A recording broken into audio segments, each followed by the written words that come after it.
could have that. Yeah. Yes. Yeah.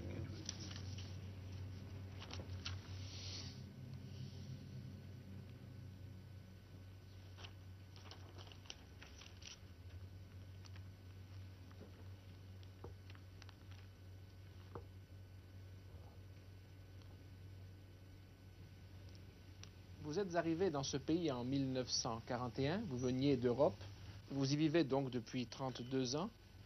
Quand vous arrivez en Europe, quelle est votre impression dominante? Ma impression dominante, mon impression dominante. Well, see, this is not a nation state. America is not a nation state. Mon impression dominante, c'est que l'Amérique n'est pas un État-nation. Et les Européens ont beaucoup de mal à comprendre ce simple fait qu'ils devraient pourtant théoriquement connaître.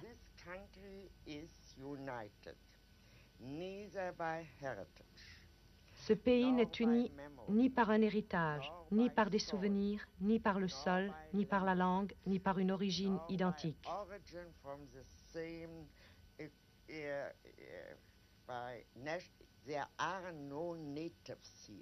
Il n'y a pas d'Américains authentiques ici, les Indiens mis à part. Tout le reste, ce sont des citoyens, et ces citoyens ne sont unis que par une seule chose, et c'est beaucoup. On devient citoyen des États-Unis par simple acceptation de la Constitution.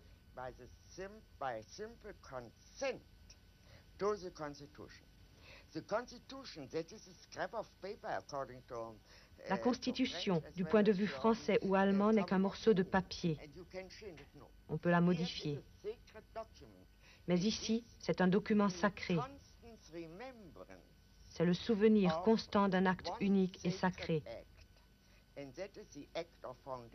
L'acte de fondation des États-Unis. La fondation a consisté à réunir en un tout des minorités ethniques et des régions entièrement disparates, sans pour autant niveler et faire disparaître ces différences.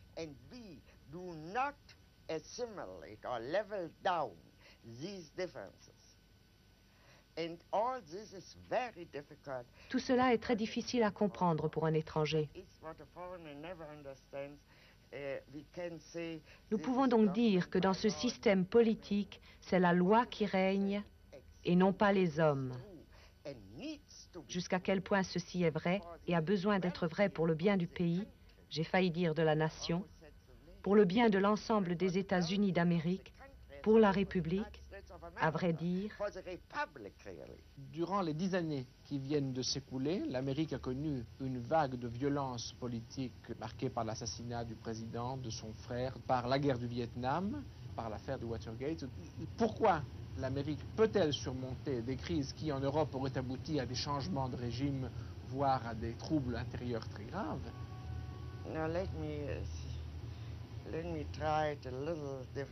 Je voudrais poser le problème d'une façon légèrement différente. Je pense en effet que le tournant dans toute cette affaire a été l'assassinat du président. De quelque façon qu'on l'explique, et quoi qu'on sache ou qu'on ne sache pas à ce sujet, il était absolument évident que pour la première fois, depuis très longtemps dans l'histoire américaine, un crime s'était directement mêlé au processus politique et l'avait transformé.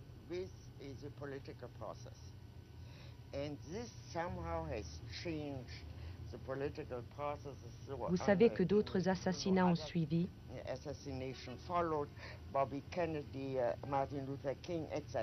En dernier lieu, l'attentat contre Wallace appartient à cette même catégorie d'actes. L'affaire du Watergate a révélé l'une des plus profondes crises constitutionnelles que l'Amérique ait jamais connues.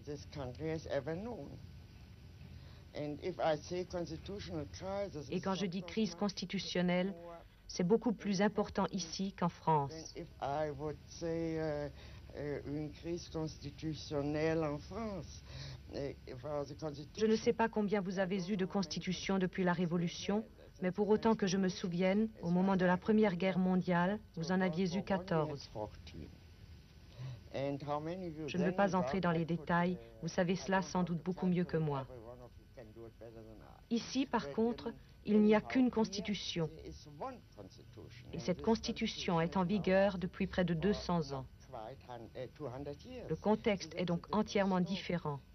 C'est toute la structure du système politique qui est en jeu.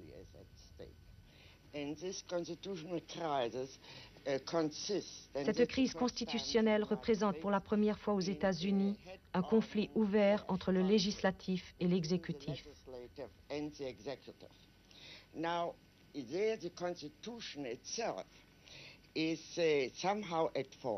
Ici, c'est la Constitution elle-même qui est en partie responsable. Les pères fondateurs ne pensaient pas que la tyrannie puisse surgir de l'exécutif, parce qu'ils ne voyaient dans celui-ci rien d'autre que la simple exécution de ce qu'avait décidé le législateur.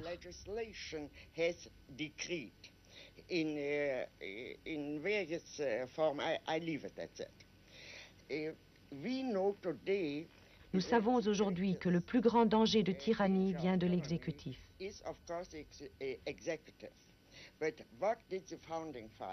Mais si nous prenons à la lettre l'esprit de la Constitution, que pensaient les pères fondateurs?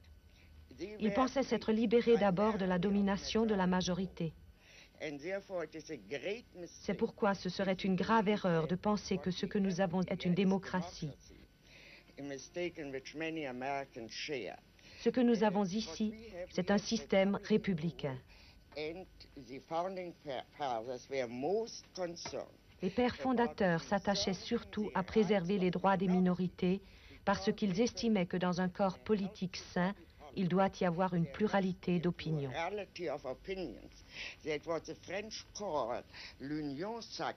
Ce que les Français appellent l'union sacrée était précisément pour eux ce dont il ne fallait pas. Ce serait déjà une sorte de tyrannie et le tyran pourrait très bien être une majorité.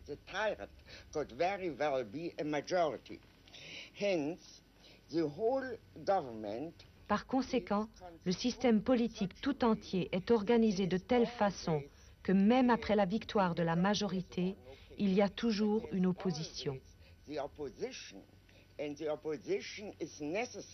Cette opposition est nécessaire car elle représente les opinions légitimes d'une ou de plusieurs minorités.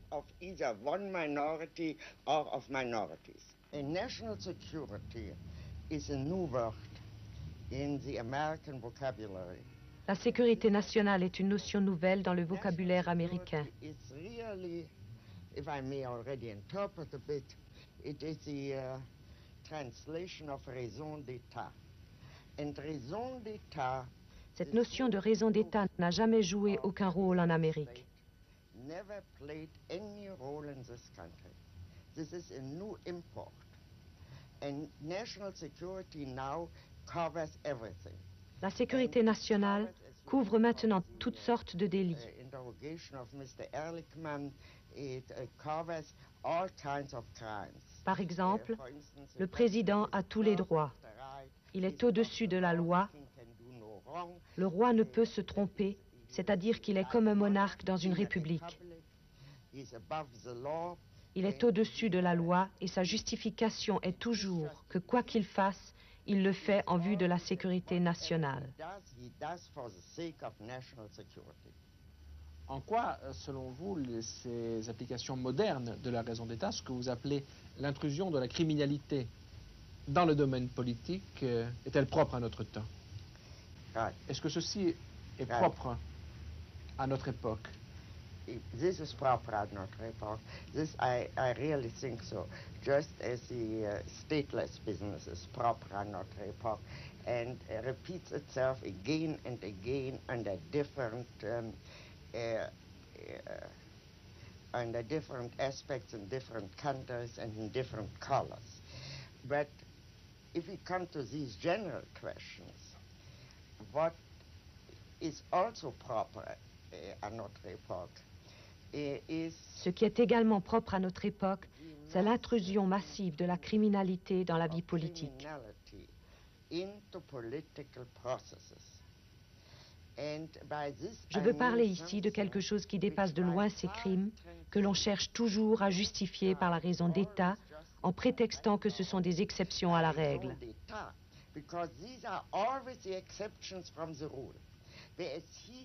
Ici, au contraire, nous sommes soudain confrontés avec un style d'action politique qui est en lui-même criminel. Ce n'est plus une exception à la règle. Ils ne disent pas « nous sommes dans une situation d'une telle urgence qu'il nous faut brancher tout le monde sur une table d'écoute ».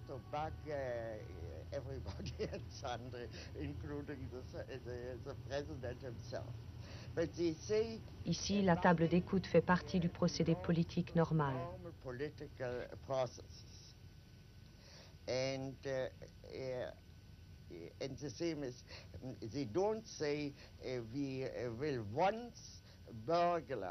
Ils ne disent pas non plus « nous cambriolons exceptionnellement les bureaux d'un psychiatre et nous ne le ferons jamais plus ».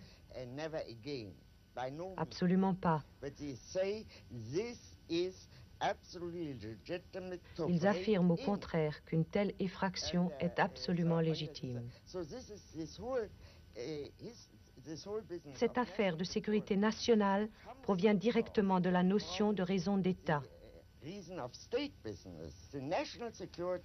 Cette notion de sécurité nationale que l'on invoque est directement importée d'Europe centrale. Bien sûr, les Allemands, les Français et les Italiens la reconnaissent comme entièrement justifiée parce qu'ils ont toujours vécu sous cette règle. Mais c'était précisément l'héritage européen que la révolution américaine avait l'intention de briser.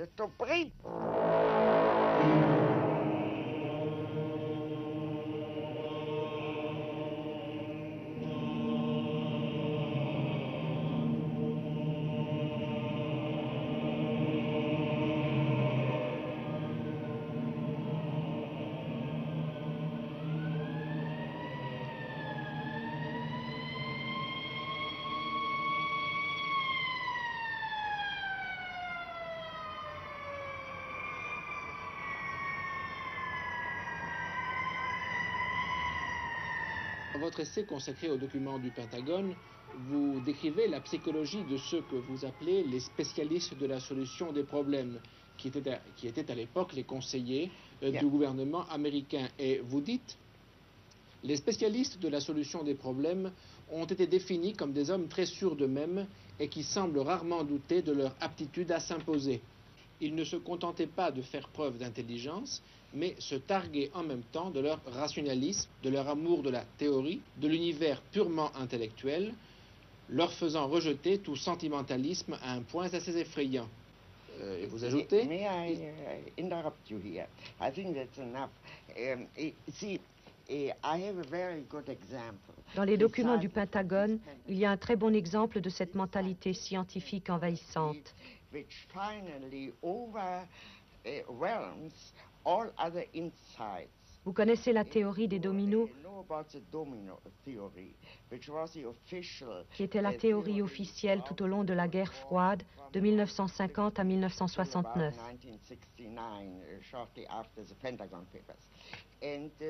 La vérité est que parmi les intellectuels très sophistiqués qui avaient écrit les documents du Pentagone, très rares étaient ceux qui croyaient en cette théorie des dominos.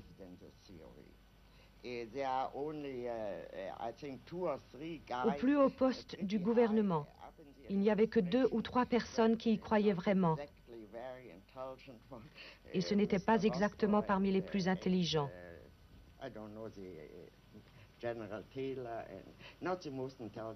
En fait, ils n'y croyaient même pas. Mais toutes leurs actions s'en tenaient à cette théorie. Ils n'agissaient pas par mensonge ou parce qu'ils voulaient se faire bien voir de leurs supérieurs, mais parce que cela leur donnait un cadre dans lequel ils pouvaient travailler.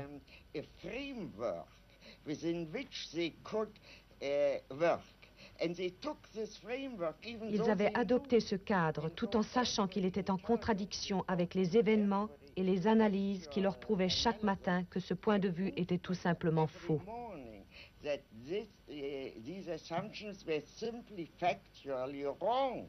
They took it because they didn't have any other framework. Notre siècle me semble dominé par une persistance de modes de pensée fondés sur le déterminisme historique. Yes, and I think this has very good reasons. This belief in this historical necessity. Il y a de très bonnes raisons à cette croyance en la nécessité historique. Really an open question is the following. We don't know the future. Nous ne connaissons pas l'avenir. Acts into the future. Tout le monde agit en vue de l'avenir et personne ne sait ce qu'il fait parce que l'avenir se fait. Because the future is being done, action is a we and not an I. L'action est faite par nous et non pas par moi. If I were the only one, could I foretell? Ce n'est que lorsque j'agis seule, si j'étais la seule, que je pourrais prédire ce qui va se passer à la suite de mes actes. Il semble donc que ce qui s'est vraiment passé soit entièrement du domaine de la contingence, et de fait, la contingence est l'un des plus grands facteurs de l'histoire. Personne ne sait ce qui va arriver simplement parce qu'il y a tant de choses qui dépendent d'une énorme quantité de facteurs variables, c'est-à-dire du hasard.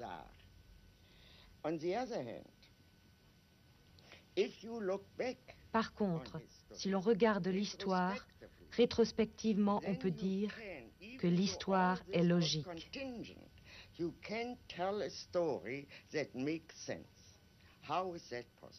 Comment cela a-t-il été possible? C'est le véritable problème de toute philosophie de l'histoire. Comment est-il possible qu'après coup, il semble toujours que les choses n'auraient pas pu se passer autrement? All the variables have disappeared and reality is of such an overwhelming. La réalité a un impact si puissant que nous ne pouvons pas prendre la peine d'envisager une variété infinie de possibilités. Infinite variety of perhaps possibilities. Mais si nos contemporains conservent leur attachement à des modes de pensée déterministes, malgré les démentis de l'histoire, serait-ce, d'après vous, parce qu'ils ont peur de la liberté? Yeah, sure. Parce qu'ils ont peur de l'imprévu? Rightly so. Only they don't say it. Mais ils ne le disent pas. One could immediately start. S'ils le disaient, on pourrait immédiatement ouvrir le débat. Only would say, Si seulement ils disaient « Nous avons peur », par exemple. Nous avons peur d'avoir peur. C'est l'une des principales motivations. Mais nous avons peur de la liberté. Est-ce que vous imaginez en Europe un ministre, voyant sa politique sur le point d'échouer, commander à une équipe d'experts extérieurs à l'administration une étude dont le but serait de savoir les décisions extérieurs de l'administration? They were taken from everywhere. Oui. And also from, c'est cela, mais également avec des personnes extérieures à l'administration. Est-ce que donc vous imaginez un ministre européen dans la même situation commander une telle étude pour savoir comment cela est arrivé? Of course not. Pourquoi? Because of reason of state. À cause de la raison d'État. You know, he would have felt that he would have started immediately. Il aurait immédiatement commencé à dissimuler ses erreurs. L'attitude de McNamara était différente. J'ai cité au début de mon essai sur les documents du Pentagone l'un de ses propos. Ce n'est pas un très joli spectacle que de voir la première des superpuissances tuer ou blesser chaque semaine des milliers de non-combattants. Comment en sommes-nous arrivés là? C'est là une attitude américaine et cela montre que la situation était encore saine parce qu'il y avait encore un McNamara qui voulait en tirer un enseignement.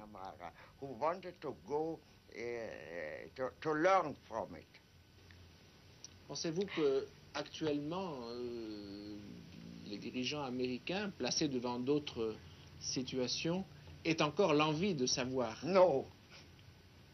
I don't think that a single one is left. I don't know. No, I take that back. But I don't believe that. I think that McNamara. Je crois, si je ne me trompe, que McNamara était sur la liste des ennemis de Nixon. Je l'ai lu aujourd'hui dans le New York Times.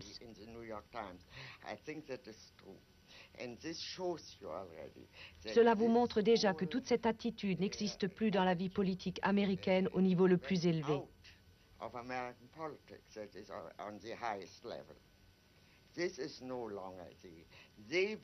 Ces gens-là croyaient déjà à l'image qu'il fallait créer de soi. Mais en se disant, pourquoi n'avons-nous pas réussi à nous créer une image? Et on pourrait dire qu'il ne s'agissait que d'images.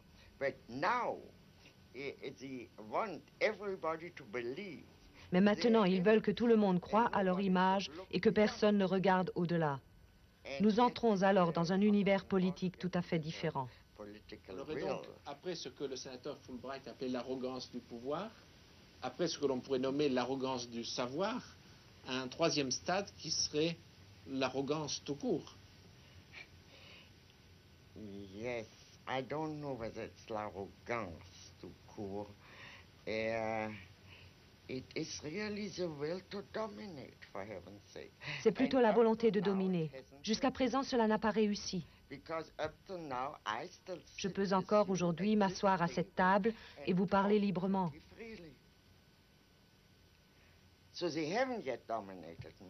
Donc ils ne m'ont pas encore dominé et je n'ai pas peur. J'ai peut-être tort. Je me sens parfaitement libre dans ce pays. Morgenthau a appelé toute l'entreprise de Nixon la révolution avortée. Nous ne savons pas encore si elle a avorté. Il a peut-être dit cela de façon prématurée, mais on peut certainement dire une chose, elle n'a pas non plus été couronnée de succès.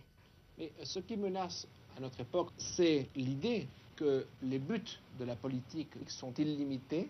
Le libéralisme, tout de même, repose, je crois, sur l'idée que la politique a des objectifs limités. Est-ce qu'à notre époque, l'arrivée au pouvoir d'hommes, de mouvements qui s'assignent des objectifs illimités n'est pas la plus grande menace pour la liberté? J'espère que je ne vous choquerai pas si je vous dis que je ne suis pas du tout sûre d'être une libérale.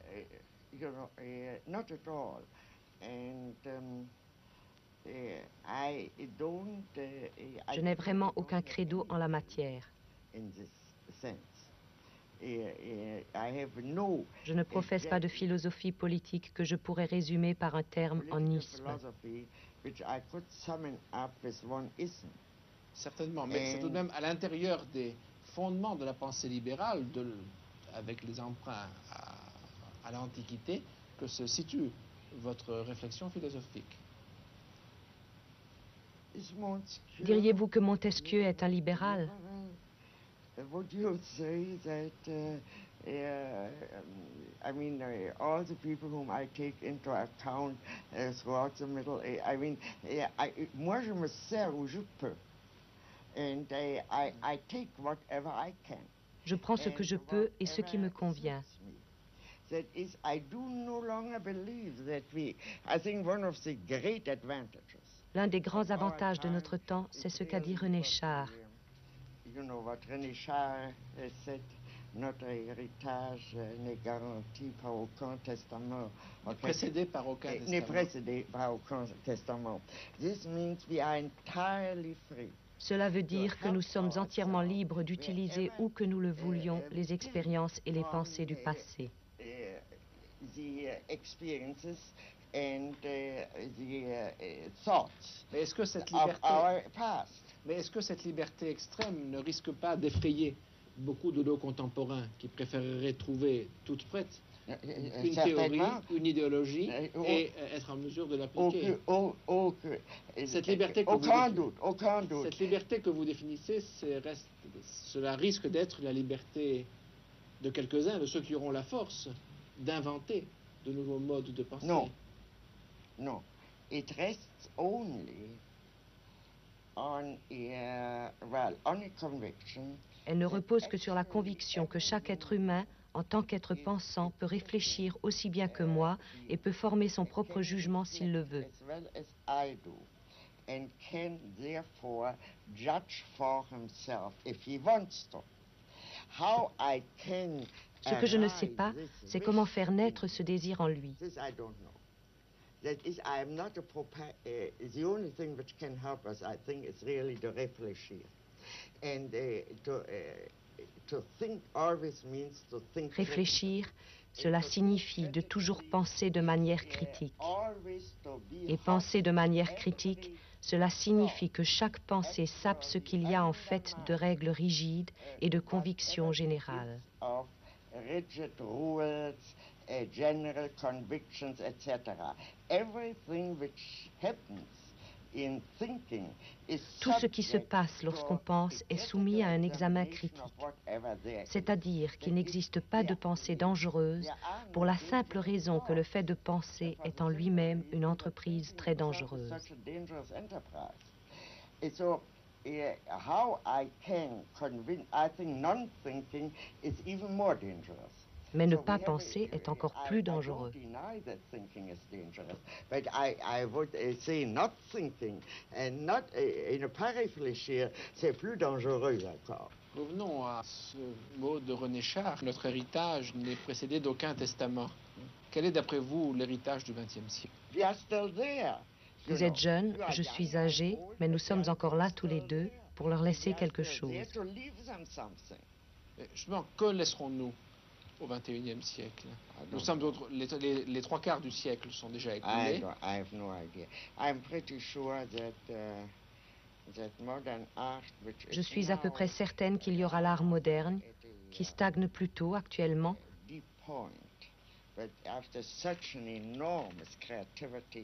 Mais après la grande créativité des 40 premières années de ce siècle, notamment en France, il est naturel qu'il se produise un certain épuisement.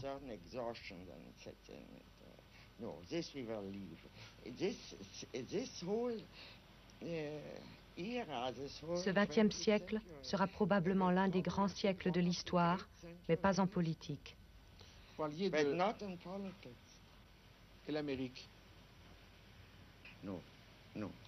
Pourquoi?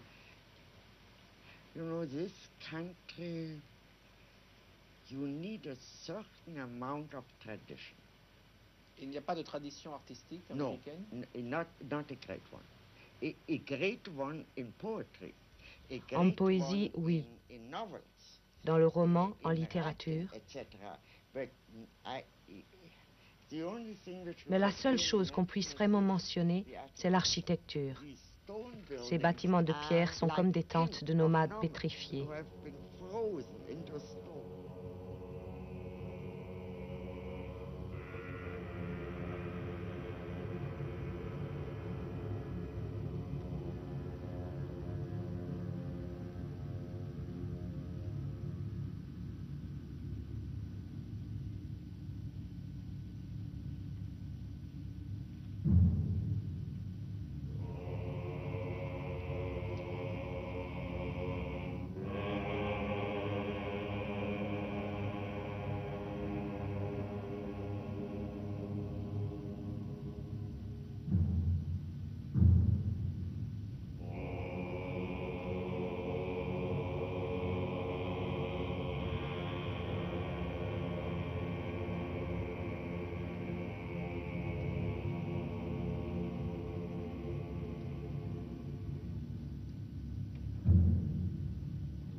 Vous avez traité à plusieurs reprises dans votre œuvre de l'histoire moderne des Juifs et de l'antisémitisme.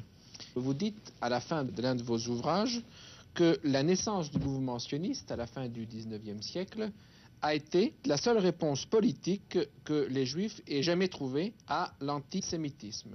En quoi l'existence d'Israël a changé le contexte politique et psychologique dans lequel vivent les Juifs dans le monde? Oh, I think it has changed everything.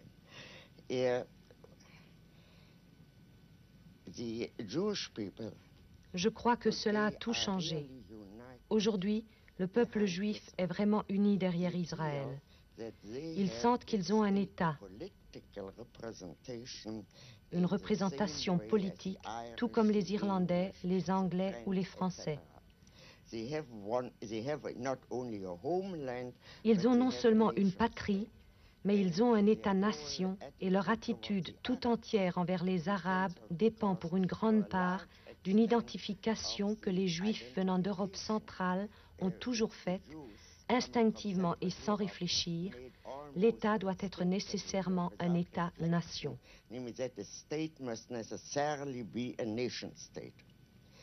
Now, this has that is the whole relationship between diaspora and Israel. Les relations entre la diaspora et Israël, ou ce qui antérieurement était la Palestine, ont changé parce qu'Israël n'est plus simplement un refuge pour Juifs polonais. Un sioniste était alors un homme qui essayait d'obtenir de l'argent des Juifs riches pour les pauvres Juifs polonais. Mais aujourd'hui, Israël est le représentant du peuple juif dans le monde entier. Que cela nous plaise ou non, c'est une autre question.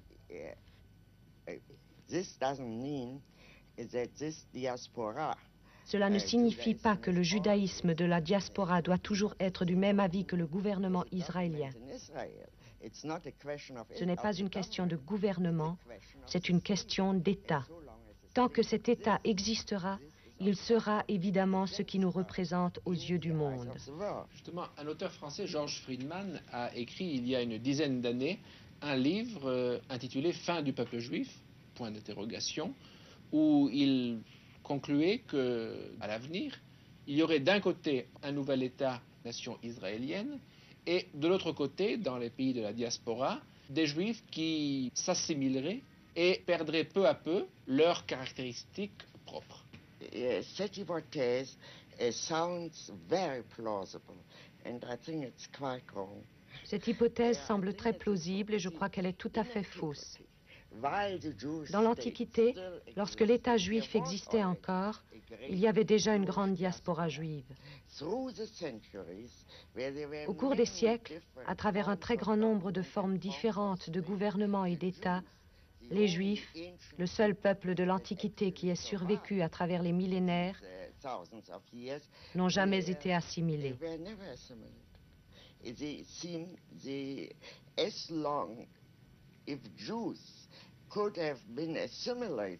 les Juifs avaient pu être assimilés, il y a longtemps qu'ils l'auraient été. Il y a eu une occasion pendant la période espagnole, il y en a eu une autre pendant la période romaine, puis évidemment au XVIIIe et au XIXe siècle.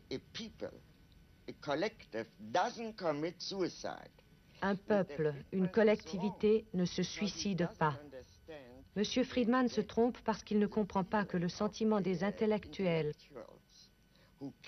qui peuvent changer en effet de nationalité et absorber une autre culture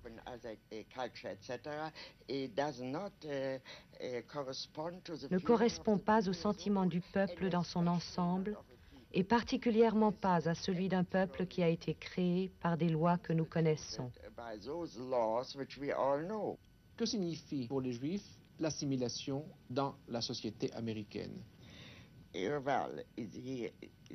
In the sense in which we spoke of assimilated Jewry, il n'y a pas d'assimilation à une culture. To the surrounding culture doesn't exist. Would you kindly tell me to Voulez-vous avoir l'obligeance de me dire à quoi les Juifs devraient s'assimiler ici? Aux Anglais, aux Irlandais, aux Allemands, aux Français?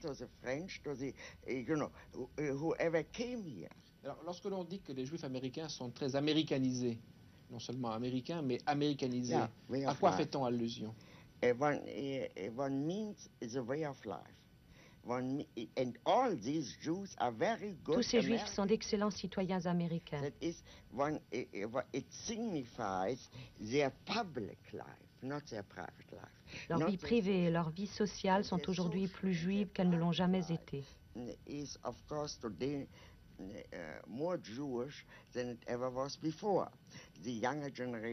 Ainsi, un grand nombre de jeunes apprennent l'hébreu, même si leurs parents l'ont oublié depuis longtemps. Mais l'essentiel, c'est Israël. Est-on pour ou contre Israël? Prenez par exemple les Juifs allemands de ma propre génération qui ont émigré aux États-Unis. En très peu de temps, ils sont devenus des Juifs très nationalistes, beaucoup plus nationalistes que je ne l'ai jamais été, en dépit du fait que j'étais, moi, sioniste et qu'ils ne l'étaient pas. Je n'ai jamais dit « je suis allemande », j'ai toujours dit « je suis juive ». Mais maintenant, à quoi s'assimilent-ils? À la communauté juive. Puisqu'ils étaient habitués à l'assimilation, ils se sont assimilés à la communauté juive d'Amérique.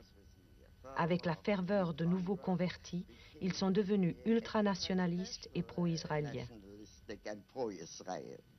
À travers l'histoire, ce qui a assuré la survie du peuple juif, cela a été essentiellement un lien de nature religieuse. Nous sommes à une époque où l'ensemble des religions connaissent une crise et où le lien religieux tend à s'affaiblir.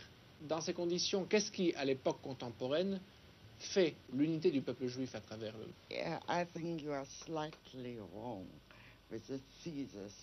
Je crois qu'ici, vous vous trompez légèrement. Lorsque vous dites religion, vous pensez évidemment à la religion chrétienne qui est un credo, une croyance, une foi.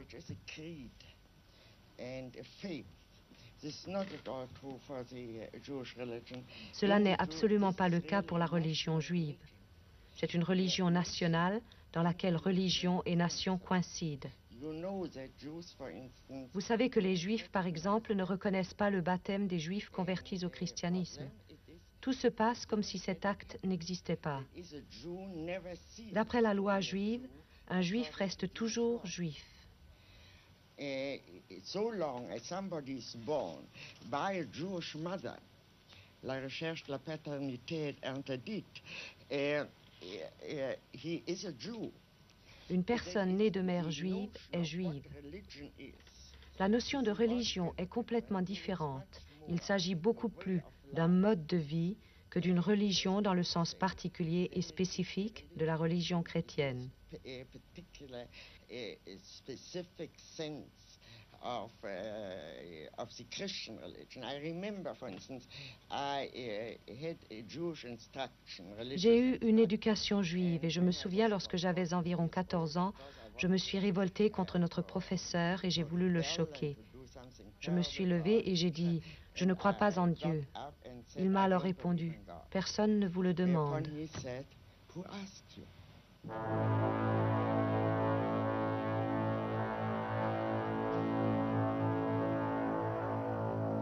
Votre premier livre, publié en 1951, a pour titre « Les origines du totalitarisme ». Dans ce livre, vous avez voulu non seulement décrire un phénomène, mais aussi l'expliquer. D'où cette question, qu'est-ce pour vous que le totalitarisme? Oui, enfin, let me start with making certain distinctions. Je voudrais commencer par faire certaines distinctions sur lesquelles tout le monde n'est pas d'accord. Tout d'abord, une dictature totalitaire n'est ni une simple dictature, ni une simple tyrannie.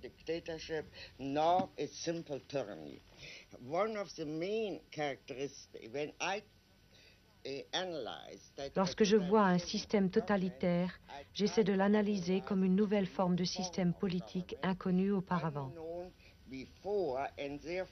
Pour cela, j'essaie d'énumérer ses caractéristiques principales.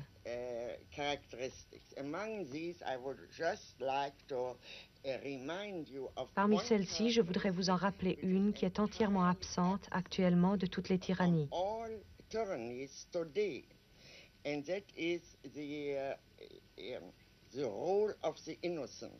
Il s'agit du rôle des innocents, des victimes innocentes. Sous Staline, il n'était pas nécessaire de faire quoi que ce soit pour être déporté ou pour être exécuté.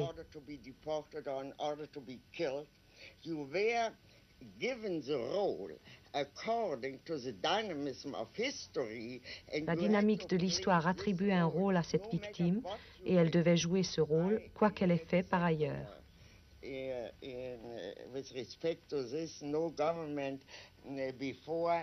Auparavant, aucun gouvernement n'a tué des gens pour avoir dit oui. Généralement, un gouvernement ou un tyran tuait les gens parce qu'ils disaient non.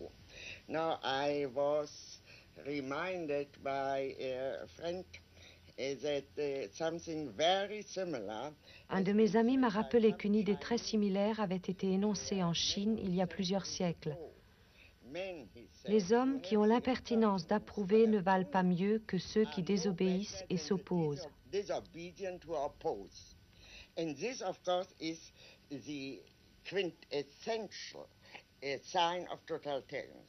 C'est là, bien évidemment, l'essence du totalitarisme. Le fait qu'il y ait une totale domination de l'homme par l'homme.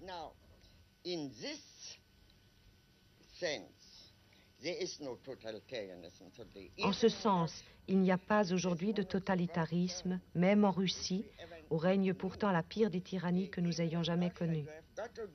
Il faut faire quelque chose pour qu'on vous envoie en exil ou dans un camp de travail ou dans un asile psychiatrique.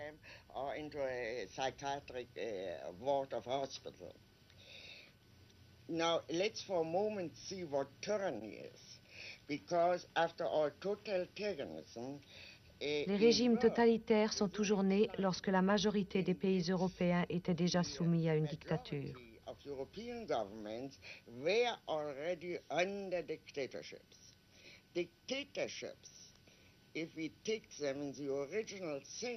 La dictature, dans le sens original du concept et du mot, n'est pas une tyrannie, c'est une suspension temporaire des lois en cas d'urgence, généralement pendant une guerre ou une guerre civile.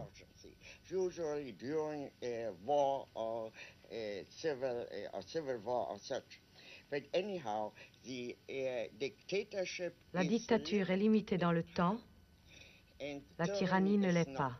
And these, I think, really are important enough to pay attention to. Lorsque j'ai écrit mon livre sur Eichmann à Jérusalem, l'un de mes principaux objectifs était de détruire la légende de la grandeur du mal, de la force démoniaque.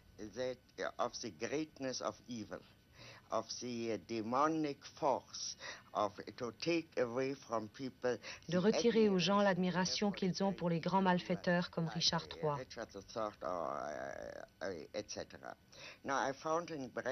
J'ai trouvé dans Brecht la réflexion suivante. Les grands criminels politiques doivent à tout prix être mis à nu et surtout être livrés au ridicule.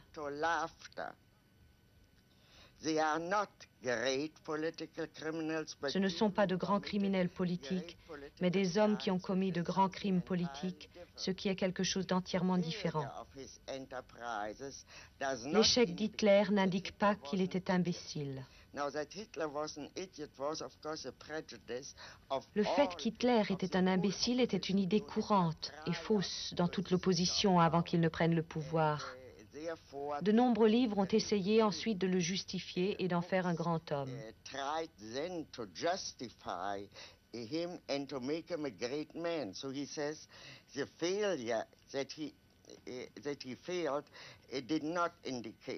Le fait qu'il ait échoué n'indique pas qu'Hitler était un imbécile et l'envergure de ses entreprises n'en fait pas un grand homme. Ce n'est ni l'un ni l'autre, c'est-à-dire que toute cette notion de grandeur n'a pas d'application. Si les classes dirigeantes, dit Brecht, permettent à un petit escroc de devenir un grand escroc, il n'a pas droit à une position privilégiée dans l'histoire. C'est-à-dire que le fait qu'il devienne un grand escroc et que ce qu'il fait a des conséquences graves ne le grandit pas. Puis il dit, sur un plan général et de façon abrupte, on peut dire que la tragédie traite des souffrances de l'humanité d'une façon moins sérieuse que la comédie.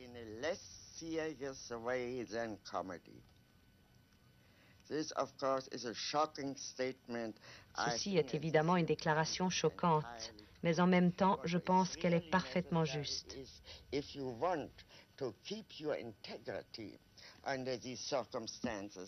l'on veut garder son intégrité en de telles circonstances, on ne peut le faire que si l'on se souvient, quoi qu'il fasse, et même s'il a tué 10 millions de personnes, ce n'est qu'un clown.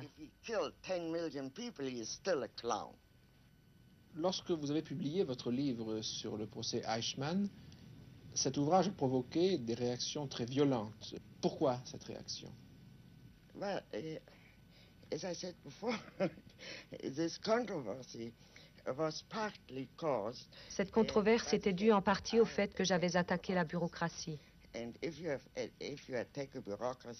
Si l'on attaque une bureaucratie, il faut s'attendre à ce qu'elle se défende, qu'elle vous attaque, qu'elle essaie de vous rendre la vie impossible.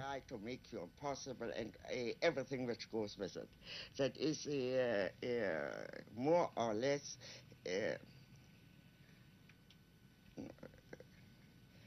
dirty political business. C'est plus ou moins une vilaine affaire politique.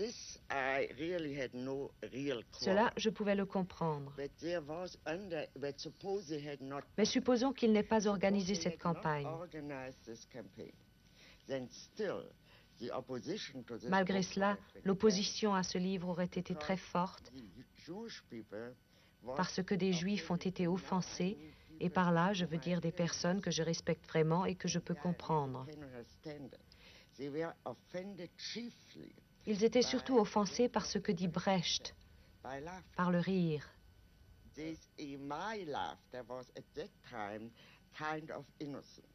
Mon rire à ce moment-là était plus ou moins innocent. Je n'y pensais pas. Ce que je voyais, c'est qu'Eichmann était un clown. So Eichmann, for instance, was bothered never by anything which he had done to the Jews. Eichmann, par exemple, ne s'est jamais reproché ce qu'il avait fait aux Juifs. Il se reprochait un incident. Il avait giflé le président de la communauté juive de Vienne pendant son interrogatoire.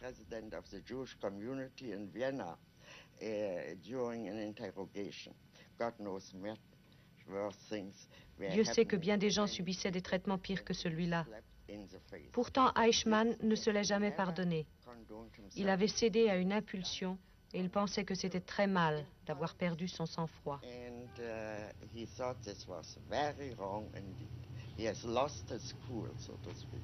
Pourquoi pensez-vous que nous voyons en effet apparaître toute une littérature qui, s'agissant notamment du nazisme, décrit de façon souvent romancée ses chefs, leurs forfaits, et essaye de les humaniser, somme toute, et ainsi indirectement de les justifier. Pensez-vous que de telles publications aient une raison purement commerciale, ou pensez-vous qu'elles aient une signification plus profonde? Je pense qu'elles ont une signification. Elles montrent que ce qui s'est passé une fois peut arriver à nouveau.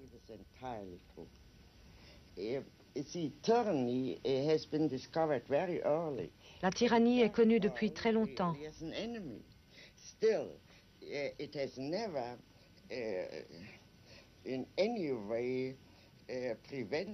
Cela n'a pourtant jamais empêché un tyran de devenir un tyran.